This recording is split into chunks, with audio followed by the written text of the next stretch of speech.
Hi everyone! Today I'll show you how to create a new member group. First, you need to find Team on the left side, and then choose Groups.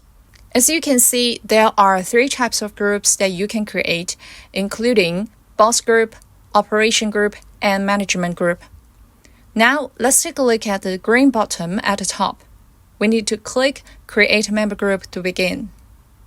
As you can see, we need to fill in some important information for the new member group. We can see that member group name and function permissions are necessary, but remark is actually optional. You can put some notes here or just leave it.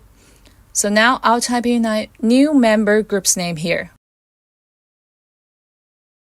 As for function permissions, I'll choose Browser, Profile, View, Open, and Close. With your permissions, your group members can reach all these contents while they're using it. Once you finish this part, click Confirm to finish. Okay, you have created a new member group.